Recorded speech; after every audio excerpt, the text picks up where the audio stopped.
तरावीह की नमाज पर देश भर में बजरंग दल का हमला बढ़ता जा रहा है और लगातार वाक़ात सामने आ रहे हैं। मुल्क के मुख्तलिफ हिस्सों में जहां तरावीह पढ़ने वालों पर हमला किया जा रहा है, तरावीह पढ़ने से रोका जा रहा है।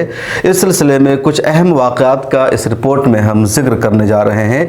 एक अहम मामला पेश आया है महाराष्ट्र के जालना ज़िला में अनवा एक इलाका है, वहाँ की जामा मस्जिद में तरावीह की नमाज पढ़ाने वाले इमाम साहब हाफिज़ सईद जाकिर पर बजरंग दल के कुछ गुंडों ने हमला किया, उनकी दाढ़ी काट दी, बेदर्दी से उनकी पिटाई की। इस वक्त वो अस्पताल में ज़ेर इलाज है।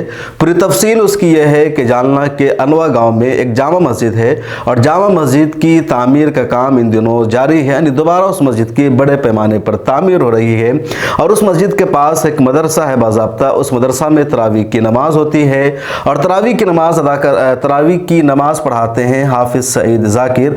2 दिन पहले यानी इतवार के दिन 3-4 भगवा गुंडे भगवा रंग का कपड़ा ओढ़े हुए, अपने मुंह को छुपाए हुए वहां पर आते हैं और इमाम साहब जो तरावीह की नमाज से कुछ ही देर पहले तरावीह नमाज पढ़ाने की तैयारी कर रहे थे, कुरान करीम याद कर रहे थे, उनके पास वो आते हैं और कहते हैं कि आपको जय श्री राम बोलना है। इमाम साहब कहते हैं कि नहीं, क्यों जय श्री राम बोलेंगे।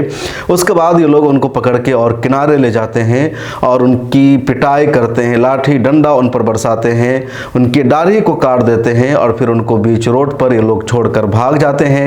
इस वक्त इमाम साहब अस्पताल में ज़ेर इलाज है, उनकी हालत बहुत नाजुक बनी हुई है। पुलिस ने पूरे इलाके में कर्फ्यू नाफिज कर दिया है और उनके जो वालिद साहब हैं मियाँ ख्वाजा हाफिज़ सईद जाकिर के, उनको नज़र बंद कर दिया गया है और ये तीनों चारों मुलजिम जिन्होंने हमला किया था, इमाम साहब की दाढ़ी काटी, वो अभी तक गिरफ्तार नहीं हो सके हैं। जमीयत उलमा महाराष्ट्र, ऑल इंडिया मिल्ली काउंसिल की महाराष्ट्र यूनिट और कई सारी तंजीमों ने बाज़ाब्ता मुतालबा किया है कि जो मुजरिमीन है उनको फ़ौरन गिरफ्तार किया जाए, लेकिन अभी तक इन लोगों को गिरफ्तार नहीं किया गया है। तरावीह पढ़ने से रोकने का एक बड़ा मामला उत्तर प्रदेश के नोएडा में पेश आया है, जो दिल्ली से बहुत ही नज़दीक है। नोएडा और ग्रेटर नोएडा में मस्जिदें कम हैं, मुसलमान मुख्तलिफ सोसाइटियों में रहते हैं। चुनांचे ग्रेटर नोएडा की एक ऐसी सोसाइटी में मुसलमान सब मिल करके एक जगह तरावीह की नमाज अदा कर रहे थे। रमज़ान के महीने में लोग वहां पर नमाज पढ़ने का एहतमाम करते हैं, टेंट लगाया गया था और जो सोसाइटी की कमेटी है उन्होंने बाज़ाब्ता इसकी परमिशन दी थी, यानी मेंटेनेंस की तरफ से ही पूरा इंतज़ाम किया गया था। 2-3 दिन मुसलमानों ने तरावीह अदा की, लेकिन जो हमारे देश का बहुसंख्यक समाज है, जिसको हम मेजॉरिटी कहते हैं, जो सेकुलर हिंदू हैं, उनको बर्दाश्त नहीं हो सका कि मुसलमान हमारी सोसाइटी में नमाज क्यों अदा कर रहे हैं, रमज़ान की खैर व बरकत से फ़ायदा उठा रहे हैं। चुनांचे लोगों ने विरोध करना शुरू कर दिया। पहले दिन एतराज़ किया, दूसरे दिन एतराज़ किया, तीसरे दिन उन्होंने चारों तरफ से अपनी मेजॉरिटी को, अपने अवाम को बुला करके, बजरंग दल के लोगों को बुला करके एहतजाज करना शुरू कर दिया। पुलिस पहुंची और पुलिस ने अपनी निगरानी में उस दिन नमाज होने दिया। उसके बाद पुलिस ने टेंट को हटा दिया और कहा अब यहाँ पर नमाज नहीं होगी। चुनांचे पुलिस की जिम्मेदारी थी नमाज होने देना, लेकिन पुलिस ने कहा कि अब यहाँ पर नमाज नहीं होगी, इससे शांति को नुकसान पहुंचेगा, अमन को नुकसान पहुंचेगा। इसी तरह का मामला मध्य प्रदेश के खंडवा में पेश आया है। खंडवा में ज़्यादातर मुसलमानों पर हमले होते रहते हैं। ताज़ा मामला 2 दिन पहले का है। वहाँ के एक मस्जिद में मुसलमान नमाज अदा कर रहे थे। कोई पुराना मामला था, उसको लेकर के आदिवासी कम्युनिटी के 50-60 लोग मस्जिद पर पथराव करने लगे, हमला करने लगे। मुसलमानों ने भी उसका जवाब दिया और दोनों तरफ से तनाज़ुर हो गया। इस वक्त मुसलमानों में से कई लोग ऐसे हैं जो ज़ख्मी हैं, अस्पताल में उनका इलाज चल रहा है। लेकिन ऐसा कहीं भी कोई मामला होता है तो पुलिस एक तरफा गिरफ्तारी करती है और यहाँ भी ऐसा ही हो रहा है। मुरादाबाद के बारे में तफसील आपको पता है कि मुरादाबाद के लाजपत नगर में भी जाकिर हुसैन अपने निजी घर के आयरन गोदाम में तरावीह की चंद लोगों के साथ नमाज अदा कर रहे थे। बजरंग दल को यह बात बर्दाश्त नहीं हुई, पुलिस को खबर मिली और पुलिस ने भी नमाज पढ़ने से रोक दिया। इतना ही नहीं बल्कि पुलिस ने जाकिर हुसैन और उनके साथ नमाज पढ़ने वालों को अमन सलामती के लिए ख़तरा भी बता दिया, मुजरिम भी गर्दान दिया और 5-5 लाख रुपए के ज़मानती नोटिस भी इनके नाम इशू कर दिए गए। पिछले वीडियो में हमने इस हवाले से तफसील से आपको बताया था। राजस्थान में भी ऐसा ही मामला हुआ। मस्जिद में मुसलमान नमाज अदा कर रहे थे, कुछ लोग अपने धार्मिक जुलूस को लेकर जा रहे थे, मस्जिद के सामने जाकर के वो हंगामा करते हैं, उल्टे सीधे नारे लगाते हैं, मुसलमानों को गालियां देते हैं। उनके हाथों में बाज़ाब्ता हथियार भी देखे गए हैं। और फिर जब मुसलमान अपना बचाव करते हैं, मुसलमानों पर पहले पत्थर फेंकते हैं, उधर से कुछ मुसलमान लड़कों ने भी पथराव कर दिया, हालात आगे हो गए, कशीदा हो गया, पुलिस ने आकर के काबू किया। अब पुलिस वहां मुसलमान लड़कों को एक तरफा तौर पर गिरफ्तार कर रही है, 16 से ज़्यादा को गिरफ्तार कर लिया गया है। महाराष्ट्र सही एक और खबर है। महाराष्ट्र में एक जगह है संगम नगर, वहां बजरंग दल के वर्करों ने हिंदू राष्ट्र का पोस्टर लगा रखा है। बिहार के दरभंगा में भी कुछ ऐसा ही पोस्टर लगाए गए थे, जिसके खिलाफ हंगामा हुआ। पुलिस ने 100 से ज़्यादा के खिलाफ एफआईआर दर्ज की, गिरफ्तार किया गया, भले ही बाद में पुलिस ने उसको रिहा कर दिया। अब महाराष्ट्र में भी इसी तरह हिंदू राष्ट्र का पोस्टर लगाया गया है। स्क्रीन पर आप ये विजुअल देख सकते हैं। तो ये चंद मिसालें हैं, इसके अलावा भी दसियों जगह ऐसी खबर आ रही है। खुद दिल्ली के मंदावली जो फजलपुर गांव है, मुस्लिम मेजोरिटी एरिया है, लक्ष्मी नगर के आसपास है, वहां जो बीजेपी का एक नेता है वो जाकर के दुकानों को बंद करा रहा है, जितनी चिकन की दुकानें हैं या मीट की दुकानें हैं, और कह रहा है कि नवरात्रि चल रही है, लिहाजा नवरात्रि के एजाज में चिकन की, मीट की तमाम दुकानों को बंद रखना होगा, कोई भी दुकान नहीं खोली जाएगी। आप उसकी ये क्लिप भी देखिए।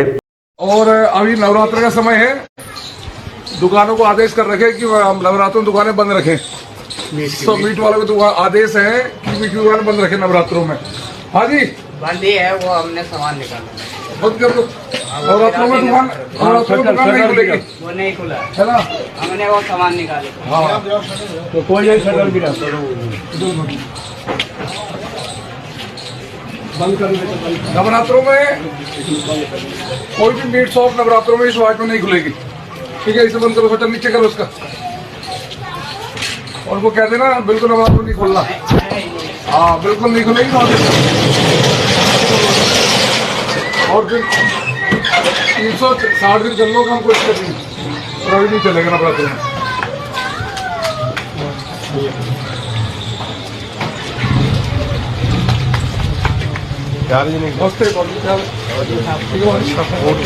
वो क्या है?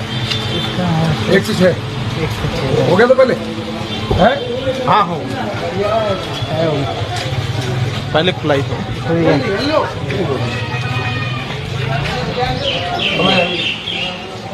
अरे भाई कहाँ है मालिक? नवरात्रों में बंद रहेगी दुकान, आदेश है, बोल देना पर शटर नीचे करो।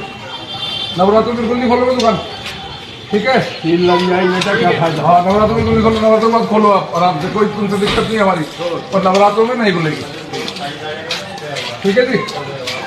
बंद कर दो शटर, कोई बोलते भाई नवरात्रों में नहीं खोलना, निवेदन है 358 दिन काम करो, नवरात्रों में नहीं है।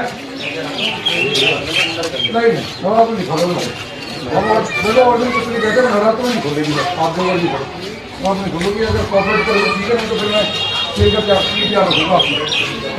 हाँ, जब खाने बंद कर दी सबने बंद कर दी, कोई विरोध नहीं करना। थोड़ा सा एक फायदा क्या है? 1 मिनट में रखूँगा कि आप हाथ जोड़ के बैठो, बंद कर दो, शटर बंद करो। बंद कर दो बेटा। भगवान के हाथ नीचे आओगे ना, क्या हो गया? तो ये पूरा मामला देश में चल रहा है, जगह जगह मुसलमानों को टारगेट किया जा रहा है, और रमज़ानुल मुबारक के मुक़द्दस महीना में तरावी की नमाज पढ़ने पर टॉर्चर करने का मामला हद से तजावुज़ हो गया है, और देश के मुख्तलिफ़ हिस्सों में इस तरह के वाक़यात पेश आ रहे हैं। इस वीडियो में इतना ही। आपसे दरख्वास्त है कि मिल्लत टाइम्स का काम अगर आपको पसंद आता है तो हमें फाइनेंशियली सपोर्ट कीजिए, और ये अपील भी आप देखिए। अस्सलाम वालेकुम रहमतुल्लाहि व बरकातुहू। मिल्लत टाइम्स एक ऐसा मीडिया हाउस है जो 4 ज़ुबानों में सोशल मीडिया के सभी प्लेटफॉर्म के ज़रिए आप तक आपकी उन ख़बरों को पहुंचाता है जिसे मेन स्ट्रीम मीडिया में जगह नहीं दी जाती है। हुकूमत, सियासी पार्टियां और कारपोरेट घरानों से हम किसी तरह का कोई भी फ़ंड नहीं लेते हैं ताकि हमारी आज़ादी बरकरार रहे। आपसे दरख्वास्त है कि मिल्लत टाइम्स को माली तौर पर सपोर्ट कीजिए। ज़्यादा नहीं, सिर्फ 500, 1000, 2000, 5000 या 10,000 का ताउन आपकी तरफ से मिल जाएगा तो इस साल का बजट पूरा हो जाएगा। साल 2023-24 का हमारा बजट है तकरीबन 65 लाख रुपए का। स्क्रीन पर अकाउंट नंबर दिया गया है, QR कोड के ज़रिए भी आप रकम भेज सकते हैं। डिस्क्रिप्शन में लिंक और UPI नंबर भी मौजूद है। किसी भी तरह की जानकारी और इंक्वायरी के लिए आप हमें फ़ोन कर सकते हैं। मिल्लत टाइम्स को आपकी ज़रूरत है, हमारी आप माली मदद करें।